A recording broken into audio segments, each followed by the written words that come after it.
Hey, welcome to Lab, the podcast. Grateful to share some time with Amanda Maynor. Amanda is chair of 100 Shares Tampa Bay Board of Trustees. She's an 8th-generation Floridian with a passion for inspiring women to steward their time, their talent, their treasure, all in ways that glorify God through biblical generosity. Amanda started her professional journey teaching English as a second language in Beijing, China, and that experience laid a foundation for a lifelong passion serving others in cultural contexts.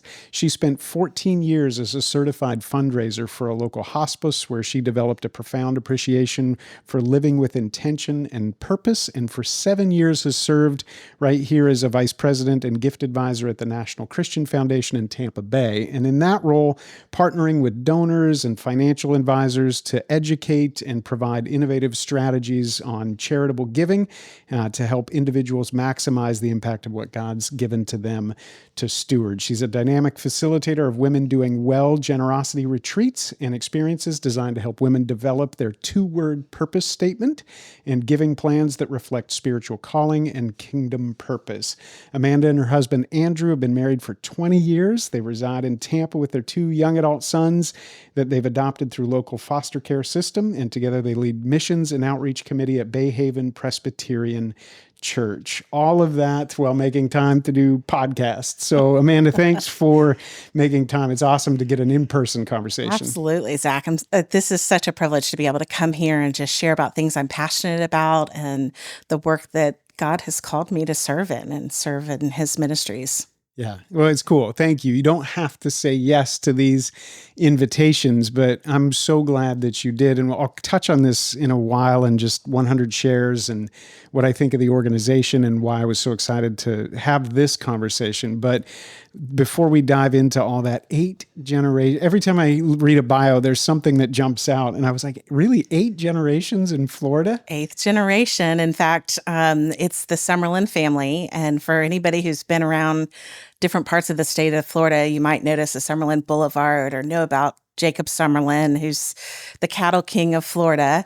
And that's my family. And so we come from that side. And then we also have another joke that we're the mullet mafia because it's on the east coast of Florida and they were just barefooted mullet fishermen, but people from up north were coming down and wanting to fish and hunt, and the Summerlin family was happy to help facilitate that. So. Yeah, that's incredible. When we moved from the Pacific Northwest to Florida, and this is how little I knew of Florida. I had never been to Florida. And so we had one aunt that lived in Florida, never had been to Florida. We didn't travel a lot as a kid.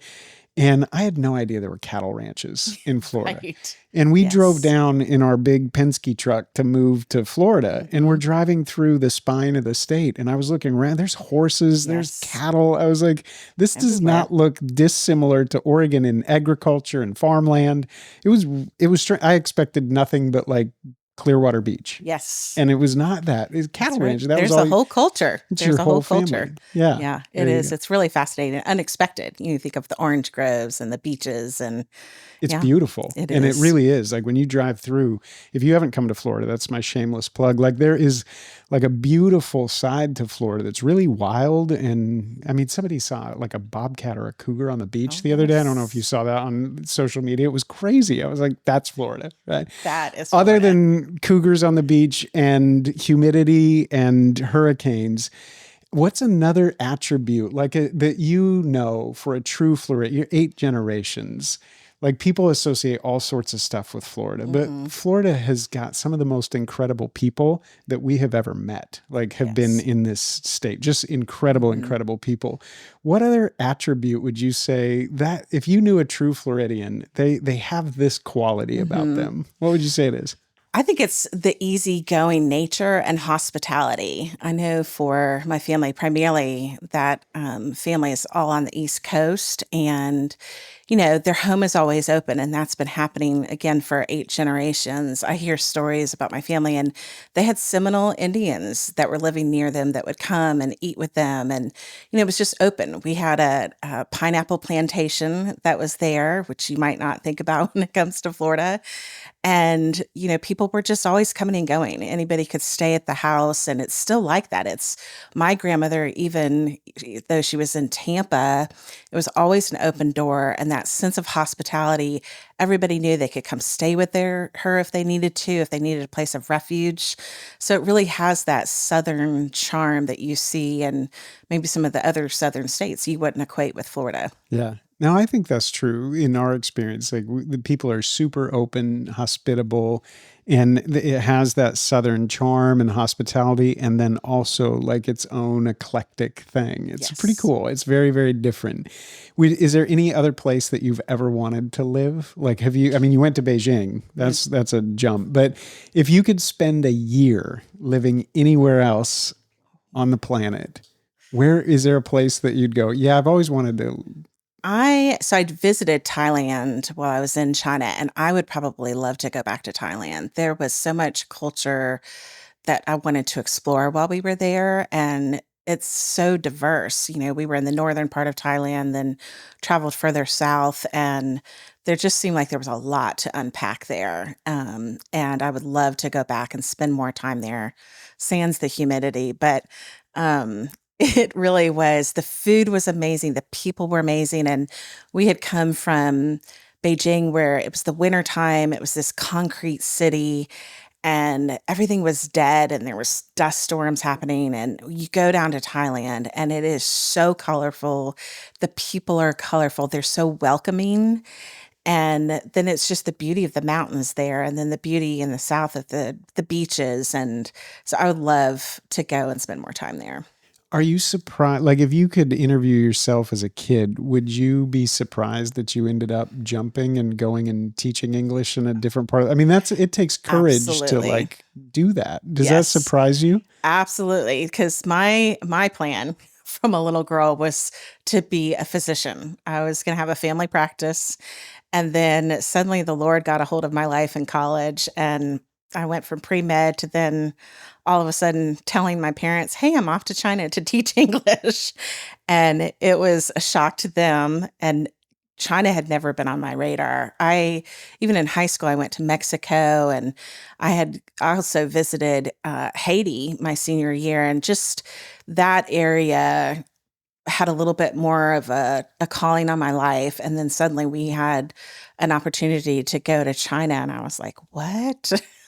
Yeah. I didn't know much about it going into it. And never was that on my radar. Yeah. And then all of a sudden there I am and trying to figure out and the realization of the impact that the history of China has had on people today for thousands of years and how they behave was just eye-opening and shocking to me. Yeah. It's so cool. Like when I read a bio, it it's I've kind of adopted my own way of looking at it. It doesn't look like words to me. It looks like a piece of art. And I look at it and there's always something, if I look long enough, something always like pops out. And there were a few of those 8 generations in Florida, this move cross culturally. And I pay attention to that stuff and I go, okay, God is at work in that story somewhere. And I want to pull on this thread if you're willing, that you said God got a hold of me in my college years. Was faith a part of life growing up, or was it like I'm in college and then all of a sudden something radically shifted in my life and the whole course of my life changed, or was it more of like a opening up of something that had been there but started to blossom? Mhm. I would say church had been a part of my life. I did grow up going to church. I loved going to church, but the gospel was not a part of that. It was more like a family, a comfortable place to be. And I had been involved in high school, youth group, things like that, and was close to the pastors, but it wasn't anything personal. It was not, I don't even know if I could have articulated the gospel to you at that point. And when I went off to college, that was kind of when it just fell on the wayside, my freshman year. And then my sophomore year, purely the Lord. I was taking a Old Testament class, and I just love the Old Testament. And I was taking this class, had never really studied the Bible before. And I had this professor, every day we had a quiz. So you really had to know what you were reading. And we're going through Genesis, and I'm looking at the stories of these people who are so rebellious. I mean, they just kept making mistake after mistake after Yep. mistake. And the Lord's like, I just want you to know me. I'm pursuing you. I'm wooing you. And he kept forgiving them and loving them so well. A lot of people don't see that when they read the Old Testament, Yeah. right? And even reading Isaiah and the heart that God had for his people, I was like, wow, that is a God that I want to Mm. know more about. And it was actually through an introduction from a friend who started talking to me about my story and ended up actually sharing Romans 3:26, for the wages of sin is death, Mm. but the free gift of life is eternal life through Jesus Christ. And when he said, for the wages of sin is death, I was like, I know how that feels. Mm. Like, I do have a joyful personality. There's a lot going on in my life, but there's a sense of that emptiness that's there. And the thought that Jesus wanted to be the Lord of my life and direct Mm. my life and the things that I'm doing. I was like, I want that. Yeah. And I'm ready to surrender to that. Yeah, that's beautiful. Thank you for letting me ask. I love that idea of, even from Isaiah, that the love of God is pursuing us. And I love that it came through an Old Testament, because you would go, I don't necessarily always see the love of God as the headline, right? We don't credit it that way. But if Yes. you really read it, you go, no, this is a faithful God, Mm. loving and faithful and Yes. constantly pursuing his people. And he doesn't ever discard them. And Right. you really discover that the whole thing is a love story. Yes. And God is the first mover in it. And I think when we have that awareness, all of a sudden, life does radically change. There is a change, and the gospel is a deep invitation not to love God first, but that he first loved us. Mhm. And then everything in life becomes this response to his love.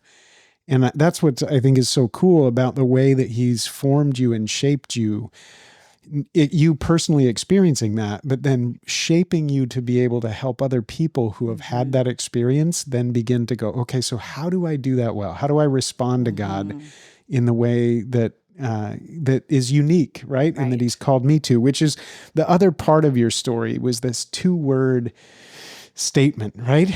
And that jumped out. That was the other piece of art in your bio that I was like, what is that, right? And you say you help other women develop that. Yes. What's yours? So my 2-word purpose statement is igniting transformation. And this came after I went through a series with a partner organization called Women Doing Well. And they facilitate taking women through this series to discover their 2-word purpose statement, passions, causes that they're passionate about, and then creating a giving strategy based on those to use your time, talents, and treasure. So you do this exercise with these words and are sort of given a template of, what the computer system thinks that should be. And then all of a sudden you get to look at this and you go, that's not quite right. And the premise of it is looking back throughout, even starting at childhood, and going, what is true of me? How did God form me in my mother's womb? And its purpose is permanent. It's not seasonal. You can be passionate about a cause, that's seasonal, but your purpose is forever. And through a lot of just conversations with others, just narrowing it down, igniting, sort of being a catalyst for transformation. And I can look back even in high school and see I was asking questions about things that seemed off, and then going, why is that? And what are we going to do about that? And that's been true of me in whatever business setting I've been in, whatever ministry that I've been in. So sort of questioning, and then what are we going to do to change that? Yeah. And this is a process that you guide people through. Yes. You actually facilitate this process and help people, because words are tough. They are And very people tough. say that. I have a mentor who said, you got to get it into 6 words. And I thought, there's no possible way that I can condense my purpose into 6 words. It was so hard to do that. Yes. And you, 2 words. Two Two words. And it is words. a process. Yeah. For some people, we get finished with the initial exercise and they go, no. Some people look at it. And in fact, the first time I did the exercise, it was igniting joy. And I could see that. Sure. I've always been a joyful person, but that's not my purpose. Yeah. And with others, they stick it the first time. But we do sort of work through those words. And part of that process is even looking at scripture that has been important to you over years. So for me, even Isaiah 61, that whole chapter is about transformation. It's always struck me. And I was like, that's about transformation. And look what the Lord's doing. I'm drawn to that. Yeah. And it is a process. And once it fits, it fits. And then it really becomes a driving force of how you're looking at what you're doing with your time, talents, and treasure. It then informs how you can use that purpose in that space of biblical generosity. Yeah. That's awesome. If they're, for the person, everybody is trying to, at different stages of their life, discern vocation. What am I called to? What's my purpose? And there's a lot of people probably listening to this podcast going, I don't think I could come up with 2 words like that. I need help. I need guidance to get there, which I think is great. Like it's a collaboration. It's a dialectic process to get to that. How would somebody find their way to that, to an experience like that? Is this something that you host, these retreats, or how do people find their way? I want to go there before we go 100 shares. Absolutely. Absolutely. Well, the partnership organization is called Women Doing Well. And they are the ones who initially created this process. And it was based off of a vast research that they did of women in the space of philanthropy, specifically Christian women, and discovered that for a Christian woman to do well in the space of philanthropy, there needed to be this piece of purpose and then really honing in on the causes that they're passionate about. So they have created this tool, the 2-word purpose statement, and you can go on. They host these Zoom community groups, and it takes you through the 12-week pathway where you're working through not only your 2-word purpose statement, but also just looking at what scripture's talking about when it comes to biblical generosity, and then hearing these inspiring stories. And through that, you're hearing stories of women who are talking about their own 2-word purpose statements.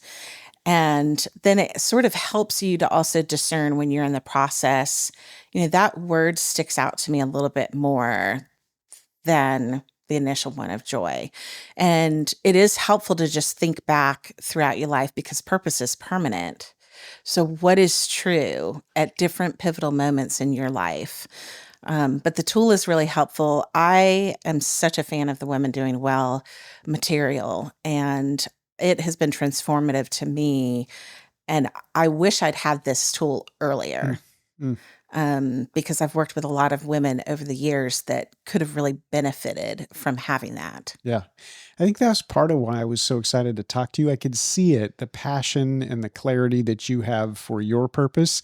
It comes out when you were speaking and I saw you at 100 Shares. I was like, okay, obviously the right leader for this moment for 100 Shares, but there's a deep resource there in who God's made you to be to catalyze that kind of transformation for women, which for us at V3, like we always say, people go, oh, you're making symphonies and you're commissioning visual art and you're like an arts organization. We go, oh yeah, absolutely. And the little secret twist is that people are the poetry of God. Like it's all art. He's like, God is so beautifully artistic and he's created the entire thing as this one big symphony for his glory and the good of the world.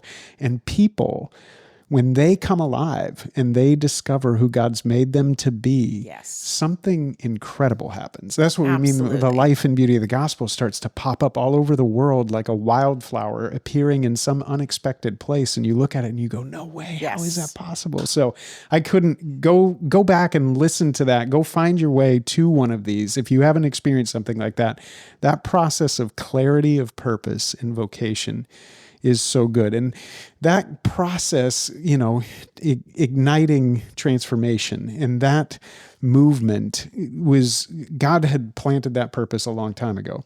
It was developed and shaped as you went to China and served people in different contexts. And then you come back and you spend 14 years as a certified fundraiser for hospice, honing and sharpening your gift to catalyze in this beautiful lever of generosity. And all of that brings you to 100 Shares. And I've mentioned it a couple of times, but a lot of people listening have not heard of 100 Shares. I hadn't years ago. And so I want to ask you just really quick to talk about the organization itself. And then how did your purpose, how is 100 Shares aligned with your purpose in such a way that you said yes when they asked you to step into that role? Absolutely. So I think the best way I always like to start with when I'm talking about 100 Shares is I describe it as a gospel-centered, game-changing giving circle. Okay. And then I start with giving circle. So many people are very unfamiliar with what a giving circle is. And a giving circle is really just a collaborative group of people coming together and deciding to support a cause that they're all passionate about, or even an organization, one organization itself that they're passionate about, or in our case, we're coming around a mission. And so you can have a giving circle amongst your friends. You can have a giving circle in your church, in your neighborhood. So there's no limitations. It can be as small as you want. It can be as big as you want. And that's the beauty of a giving circle. It doesn't have to be a formal organization. I mean, it's what you create it to be. In the case of 100 Shares Tampa Bay, we actually had the blessing of being launched using a platform that 100 Shares Atlanta has. So they had created this platform, and about 12 years ago or so, someone from the National Christian Foundation came across 100 Shares Atlanta. And a part of their ministry, a part of their mission is helping to launch other women's Christian giving circles. So we didn't have to recreate the wheel, which was fantastic. They had everything just sort of ready to go for us. One of the unique aspects of 100 Shares Tampa Bay is that we're focused on gospel-centered ministries. That we're looking to support ministries that are out there proclaiming the gospel. And because they're doing that, there's often a gap that might exist in their funding. It may be more difficult for them to apply for other grants because of that piece. And we're unapologetic about the fact that we're supporting gospel-centered ministries. And we love when the ministries are unapologetic about that. But that really creates a lack of funding for them, whereas other organizations are great. There's so many great organizations. But this is a niche that we really felt called to support. And then the other piece to that is we're looking to make grants that are game-changing grants. So the minimum grant that we want an organization to apply for is $25,000. What we love to see is when ministries are even applying for a $100,000 grant. We want to be able to take a ministry to the next level. We want them to be able to think about programs that they would like to start, dream big, and then let us help come in and fund that. It's hard to find grants that are at that level that can really make a difference to these ministries. Gospel-centered giving circles, game-changing grants. Yes. It's when this is my introduction to 100 Shares, again, as running an organization, we all the time, you're aware that you've got grant organizations that have to make up a part of the economic engine of doing the work that you're called to do. There's individual giving, and that's amazing. And it's you have partners who are deeply committed to something that they care about, and that will sustain some of the mission. But to really see game-changing impact, grants are the way that large funding that's catalytic happens. But so many organizations that are faith-based literally are boxed out of grant. Like there's just literally a barrier that you're Yes. never going to cross because Right. you're explicitly a faith-based Right. organization. And there's a lot of barriers to those. And I've seen that in some of the awards that you all have made. It is catalytic simply because they're Christian ministries who have the ability to apply for a grant of that level. $25,000 is game changing. Yes. When I saw a $100,000 grant go out, I was cheering from my seat, just going, thank God, Yes. right? Yes. And I would love to have the ability to personally cut $100,000 checks. I always think, Right. wouldn't that be fun to be able to do that? Mm-hmm. But God gives some of us the ability to do it. And some of us, he says, bring what you have. You've got 5 loaves and 2 fish. Absolutely. And what I also loved is this idea of a giving circle, that I can Yes. partner with you and we can all get together and we can make a $100,000 impact. Yes. This is women from all across Tampa Bay. Correct. Talk about the history. How did it start Mhm. here? You know, you heard about Atlanta, and then was it just 5, 10 women got together and said, let's see if we can come up with $1,000? Right. It was a group of women who'd been praying. You know, one of the gaps that had been identified is there was a void of women in philanthropy, Christian women. You know, how do they learn how to do philanthropy well? And some people in our NCF office at the National Christian Foundation had just begun praying. Some women began praying about that. And of course, as the Lord does, he loves to answer those prayers. And so when they were exposed to 100 Shares in Atlanta, it was like, that's it. And let's just begin. And so they started meeting, they were hosting some luncheons and stuff, but then they really decided that first year they were going to give away $25,000. And I believe there was like maybe 16 of them at that point. And that's a huge gap if you're only giving $1,000. Sure. But they were just like, we're going to give $25,000 away. And lo and behold, the Lord was faithful. And by the end of the process, they were able to give away $25,000. And I feel like that's the story for us every single year. We're starting out thinking we can only give away this amount of money. We only have this many partners that are all giving $1,000.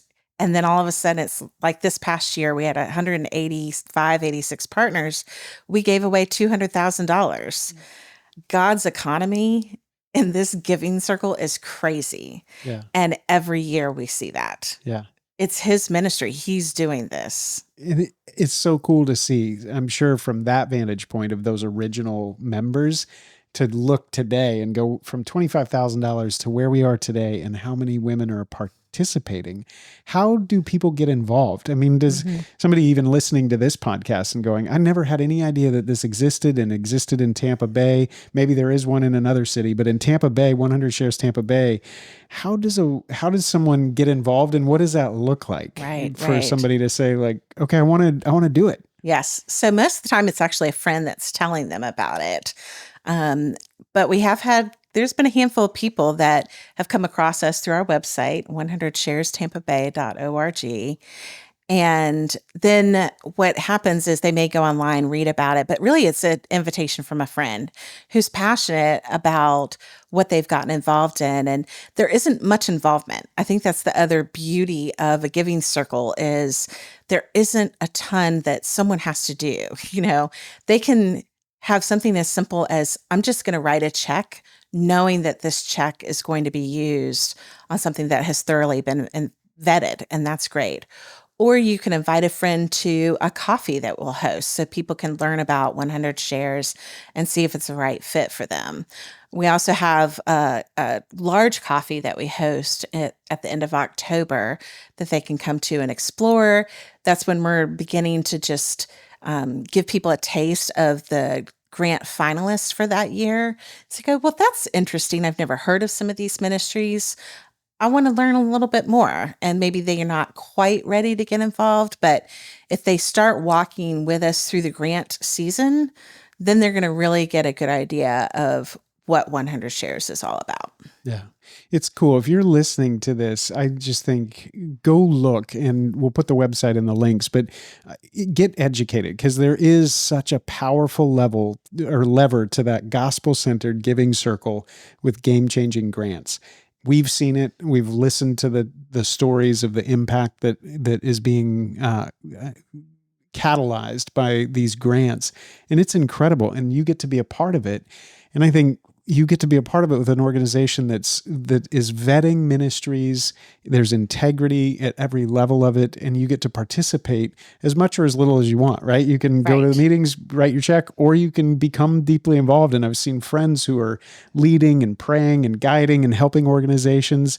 For you personally, kind of behind the scenes, you get to see all the layers. You get to see people who are praying and asking God to open a door for a ministry that he's put on their heart. You get to see stories and hear stories of women who have been cared for at trafficking, through human trafficking rescue ministries, all these different things.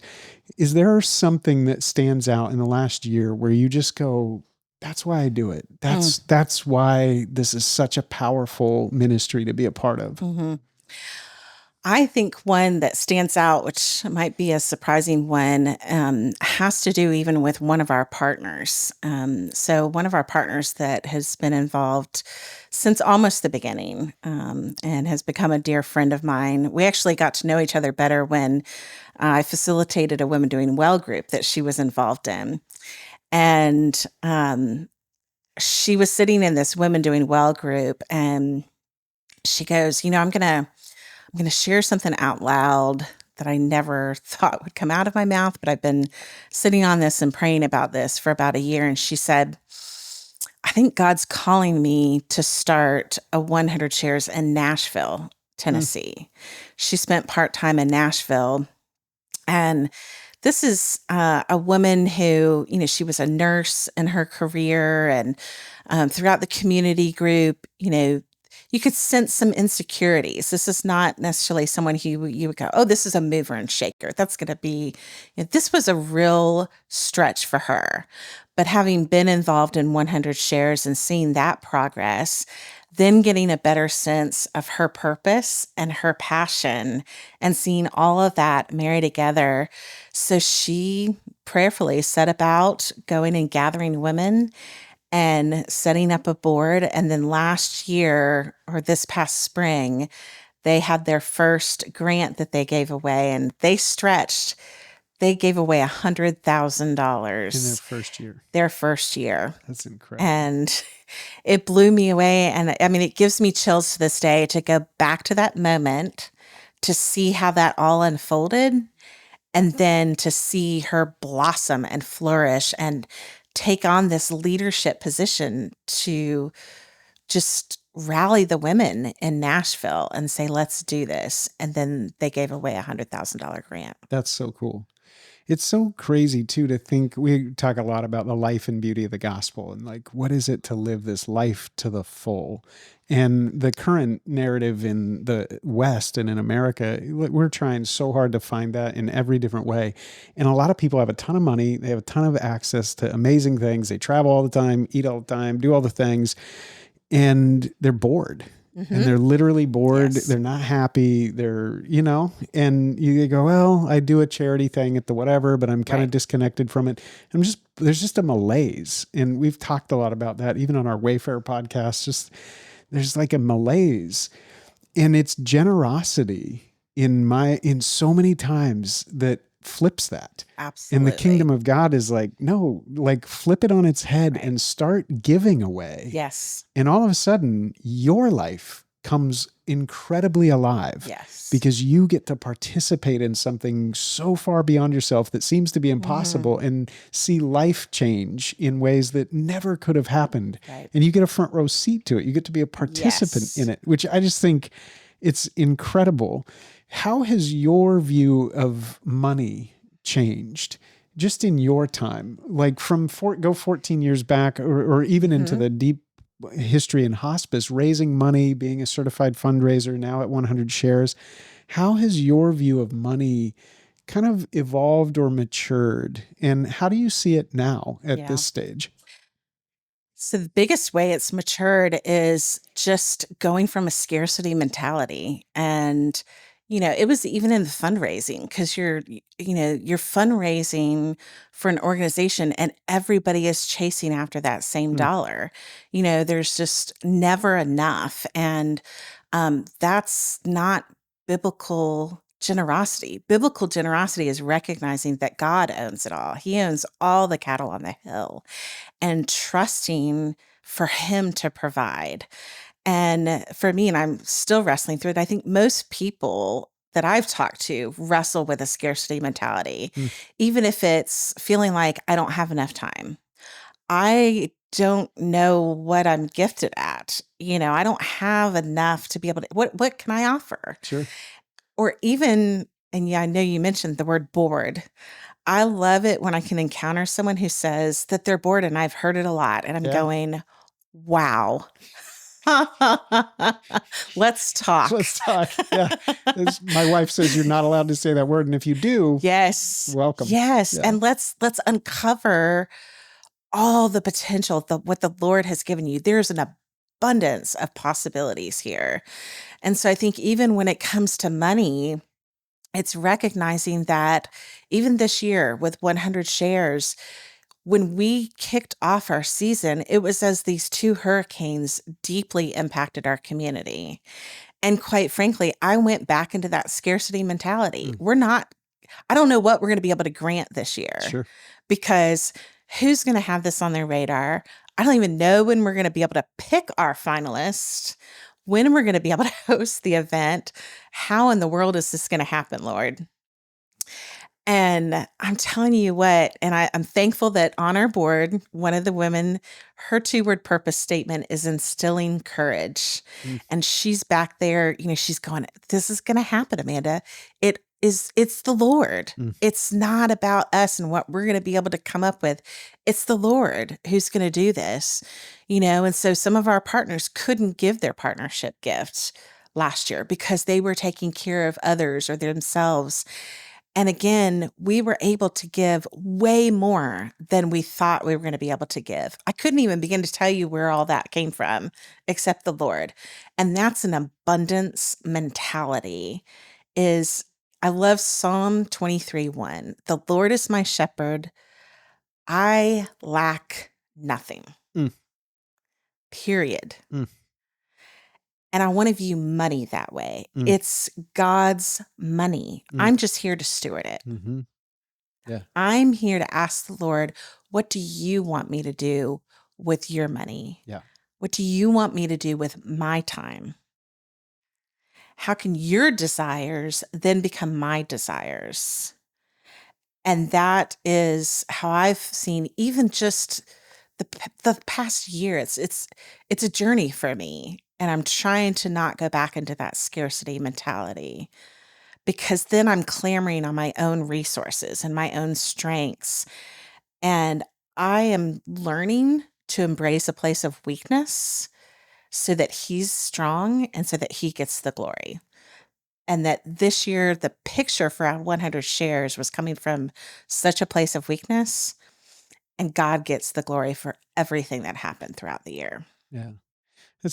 Thank you for that. I think that I'm learning there's a struggle for all of us to come out of a mindset of like a scarcity mindset, or even just a duty and responsibility mindset that says like, oh, I have so many in and out expenses and I've got to, like, prudence means that I'm going to look at those numbers and I'm going to be so locked on those numbers and understand them and get my mind around them and then be disciplined and not deviate. And that seems like a virtue. It seems good. And then God says, yes, like be prudent, but remember that the river flows from the sea. Like you're connected to a source that is literally, you lack nothing. You lack nothing. That is a transformational shift in thinking. Absolutely. And it's not an easy one to make, like, right? It's simple, but not easy. Like we got to wrestle through that. And part of it is practice, I think, like trusting it sometimes and going, okay, all right. Like I hear you and I want a dynamic life. I don't want to be bored. I want to participate. I want to be obedient. I want to live into an abundance or super abundant place, not scarcity. And I'm even listening to this podcast going, yeah, I want to, but I'm kind of scared to bring it up with even my family or my husband or my friends. What would you say to that person listening to this conversation and feeling that provocation to be like, okay, like maybe it's just starting to tithe at my church and Right. I've never done it, but I want to. Right. Or maybe it's go to 100 shares and like join. Yes. But there's that sense of like, Mm-hmm. I want to have this conversation, but I don't know how to do it well. And I'm kind of nervous. And you feel like it'd just be easier to like pretend I didn't hear that podcast, right? What would you Yes. say to that Yes. person who wants to, but is Absolutely. scared? Absolutely. I think there's a lot to be said about trying to create a community around it. And I would just start small. I mean, just get 2 or 3 girlfriends together. We don't talk enough in our Christian community about how to do this and our feelings and the emotions around it. And so, just see if some other girlfriends are feeling this way. Like, I want to do something that's going to have more of an impact and I want to be a little uncomfortable. And you can start small. And just one example, which is a really fun example. Um, I'd heard a story about a group, actually, it was a group of men up in, I think it was Indianapolis, who every Christmas they would get together and go to a little breakfast dive and they called it a generosity caper. So they would show up and they would each have $100 and they, throughout breakfast, would be trying to get to know the waitress and also ask her for prayer requests that she has. And at the end of the breakfast, they pooled collectively their 100 shares, $100, and were able to give her like $1,000 tip and told her that the purpose of that generosity was because God first was generous with them. And so therefore they wanted to be generous with her. And so it was relational, it was in community. And I loved that story. So I'm like, okay, let's get a group of women. Let's go down to Cracker Barrel at Christmas time Let's go. and let's do it. And so it was so simple and everybody was so excited. And so we started thinking about this and praying for that waitress at the beginning of November. And we're going to pray that she would see and hear and notice something so different about that. And we prayed specifically, Lord, who do you want to receive that gift? And how can we share with her the beauty of the gospel at the same time?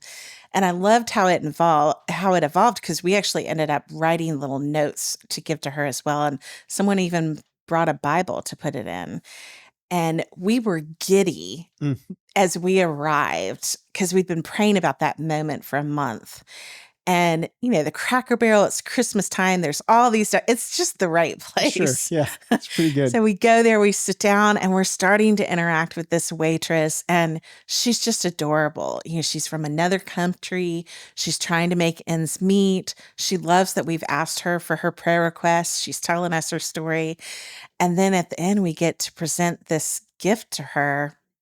And she starts bawling. She doesn't even realize what it is at first. She goes in the back and then comes back. She's bawling.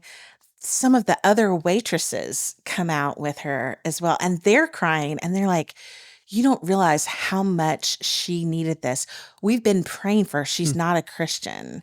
And now you've just shared this abundance and the gospel with her. I mean, it was amazing. So we've repeated that for a couple of Christmases now. And the women are always like, are we going to do this again? We're looking forward to it. Yeah. It can be something as simple as that. I mean, it just doesn't take much to then be able to see how you can just give a little bit. And $100 could be very sacrificial for someone around Christmas time, especially. But you just don't even begin to think twice. Like, what could I sacrifice to then be able to do that? And you could call that a giving circle. Yeah. I mean, doesn't have to be complicated. Just start somewhere. It's great advice. And I love the story because even your 2-word purpose, right? Ignite transformation, but it was, you crossed out joy and we're like, it's not really, there's something before the joy, but really the transformation brings the joy. And so you're igniting transformation. You found yourself experiencing joy at Cracker Barrel. And that's what I'm saying. Like there's a life to the full in Christ that is abundant, that doesn't run out. And it does pull you out of boredom, pull you out of malaise. And it does require sacrifice. $100 is real money. Yes. That is, but I think there's something there that you've experienced, that so many people have experienced, probably all of you listening. You go, no, I know that feeling of joy. And if I'm Mhm. transformed in my mind and I start to participate with the things God's given me, I experience joy, and Absolutely. joy springs up. And I love the poem If, right? And it's just Mm. like, if, right? And I just think, if we all brought what we had, Yes. and if we did it together, and if there were 100,000 members Right. in Tampa Bay, all bringing $1,000, Oh, if, what could be absolutely. true, right? Right. Is there a big dream, like when you and your team are together right now?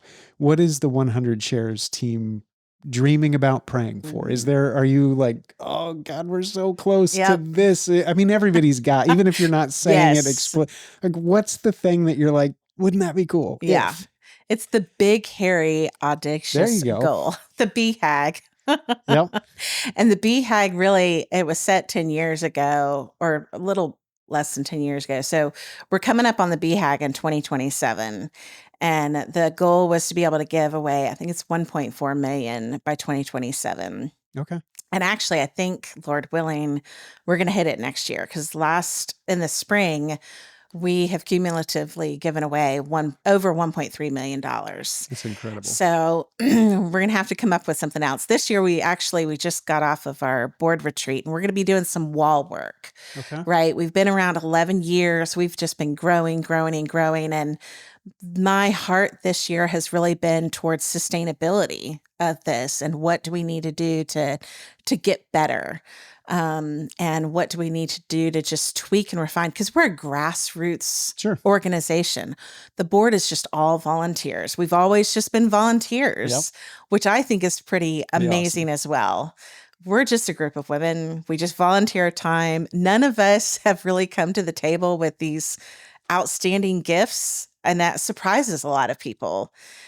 Some of these women had never had a job, and all of a sudden they're running our communications for 100 Shares and learning how to update websites and use Constant Contact, and they're in their 70s. That's Like, awesome. all of that just doesn't make sense, and yet that's the little band that we've had, which has been neat. So we're reaching that BHAG. I don't know what the next BHAG might be, because we want to be Nehemiah right now and just go, okay, let's refine some of these systems. That's me and my transformation is let's really transform some of these systems and practices that we've had in place to just really think about how we can catalyze to the next level for the future. So that's where we're at right now, That's doing the awesome. wall work. I love it. I love it. Well, we started this podcast trying to just find time with people whose lives and work let us see the life and beauty of the gospel, because it's everywhere.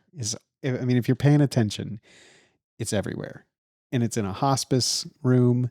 It's in an English teacher that's teaching in a different part of the world.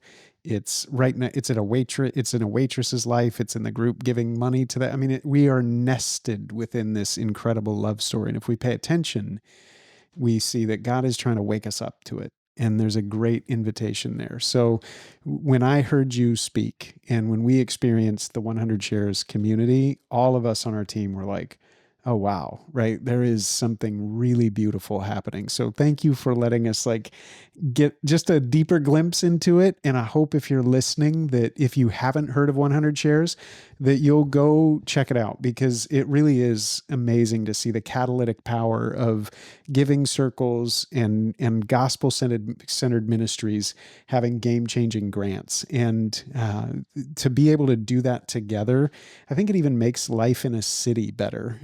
Just like Absolutely. sometimes we feel so alone, so isolated, and it's like, I don't really have a part, especially in a city like Tampa. It's kind of spread out and there's all these different things. And it's like those people and us. And this is a way that you can say 100 Shares Tampa Bay. Yes. Us together, we all bring what we have, and then we Mhm. can zoom out once a year and celebrate. Like, look at Mhm. that happened all over our city. That's pretty cool. So I think we'll be praying for you. Thank you Thank for you. letting us get a glimpse. If you are listening to this, go check out 100 Shares. Get involved. We'll put the links in there. You can reach out there. Everybody's great. So you can just email a question, say, what do I do? I think lots of people are saying, can men be involved? Is there a man's one? Right. We have men. There you go. We have men. We will take their money. Okay. Perfect. Amanda, thank you. And we will pray that you hit it. $1.7 million.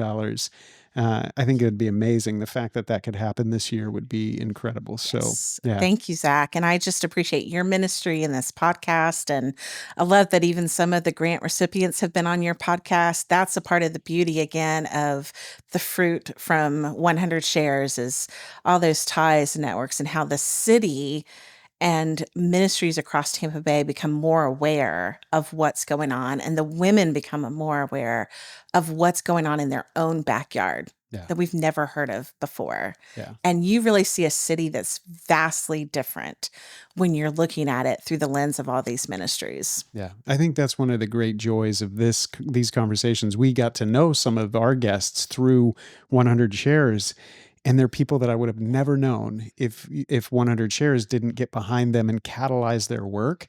And we always say a great artist calls you to pay attention. And 100 Shares for me said, hey, pay attention to these ministries. And I got to listen to these people, and I went, look at what God is doing. And I would have never looked necessarily just because you're in your own lane. So thank you. And we'll see. We can't wait to see what God does next. But thank you. Yes. Thank you very much, Zach.